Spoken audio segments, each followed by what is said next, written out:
Hey, Matt Mathersum here with Math Madness. Thank you so much for joining us and being a part of this critically acclaimed program. The critics love it, my wife loves it, and hopefully you guys love it, but we really do appreciate you guys being here today. That said, looking behind me here, or beside me, whichever way you want to frame it, get it, frame it. All right, well, we're looking at something called partial fraction decomposition. And before we get started with partial fraction decomposition, we have to give a big shout out to Oliver Heaviside, and that's spelled with an I, not a Y, FYI information. I think there's a pun in there somewhere. He's the one who's going to, or who has developed the Heaviside method. Actually, we will be calling it the cover-up method, and you'll see why we call that the cover-up method here in just a second. A couple of things to point out before we get started with this, and let me have your attention over here on the left side of the equation, and specifically the denominator. We've got some factors here, and that's the first thing I want to point out is this is already factored for us, so fortunately, go us, we don't have to factor this.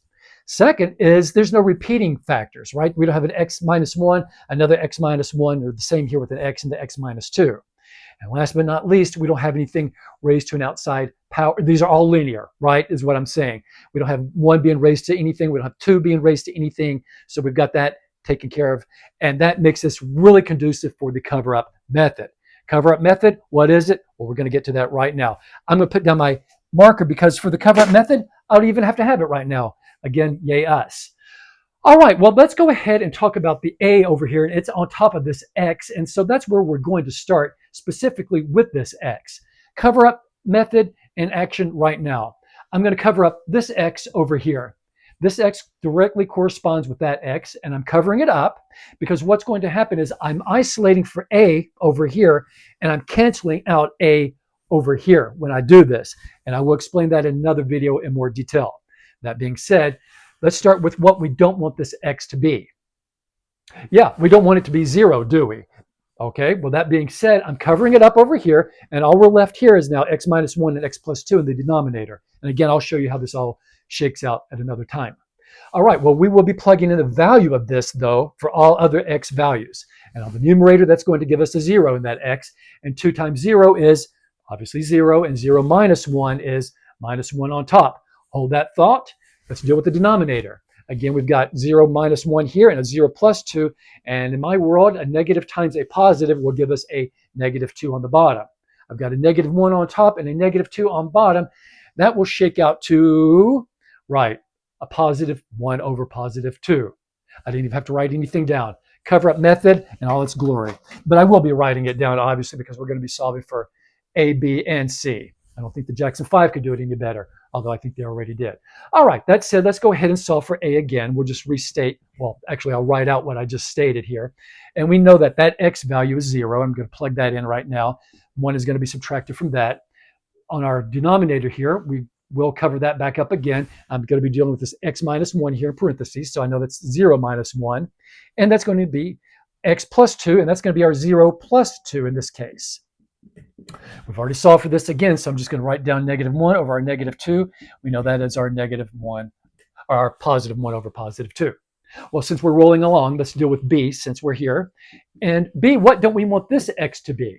Try to say that really fast. Well, we don't want it to be positive 1, correct? Right. So what I'm going to do, again, cover-up method in all of its glory, I will cover up the X minus 1 over here. That leaves this outlier X over here, and we've got the X plus 2 as well. Everywhere else up here in the numerator, we will be plugging in 1 as well. All right, let's deal with that. So we know that we've got 2, and our X value is, we said 1. So I'll put that in the parentheses, and we will subtract 1 from that. Now moving on to our denominator, we'll be using this X here. We know that there's a 1 implied there. And we know that X plus 2, well, that's going to be 1 plus 2. All right. See what I did? I just eliminated this X minus 1 over here. When I did that, I'm isolating for B again. All right. Canceling over here, isolating for the variables over here. Let's go ahead and solve this bad boy. I've got, what, 2 times 1 gives me a positive 2. And then if I subtract 1 from that, that gives me a 1. Last time I checked. All right. Well, we've got this in parentheses first. So basic algebra, right? 1 plus 2 gives me a 3. And then a 3 times 1 gives me a 3. So my B is now 1/3. Well, we're just whittling away at this, aren't we? Well, last but not least is our C. What are we doing with the C? What don't we want this X to be?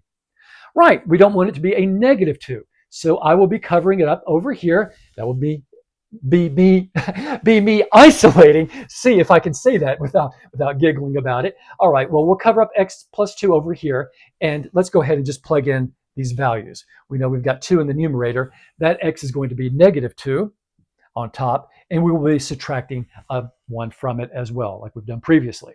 All right, well, we'll be covering that up again, and what we're left with is this x and this x minus 1. I'll be plugging in those values right now. We've got -2, and then the parentheses, that's going to give us -2 minus 1. All right, well, solving for the numerator, we've got 2 times -2. That gives us a -4, and then a -4 minus 1 gives me a, right, we're going on down to negative infinity territory, so that will be a -5 on the top. Dealing with the bottom, I'm going to obviously work what's in parentheses first. Again, basic algebra. I've got a -2 minus 1. That gives us a, right, -3. And then if I take that -3 and multiply it by a -2, I get a, yes, I get a +6 on the bottom, because a negative and a negative multiplied together give us a positive. All right. This is how we utilize the Heaviside method, or actually what we called it, the cover-up method, to lay waste to partial fraction decomposition. All right. Now you may be thinking, well, don't we kind of do this for the normal procedure of solving for partial fraction decompositions? Yeah, to a certain extent. Yeah, we do write out that long equation, right? But with this, we can do it in a much more simpler fashion and isolate for a without having to multiply every term by our common denominator, right? Okay. Well, I will be getting to how we utilize this for integration, because maybe you only have to do this for partial fraction decomposition, you're good, right? But what if you have to do the integration? I'm going to show you that here in just a second on our next video. Well, that's all the time we have for here on this particular episode. Thank you so much for joining us for Math Madness. I'm your host, Matt Mathersum. We're going to see you really, really soon. Have a wonderful day.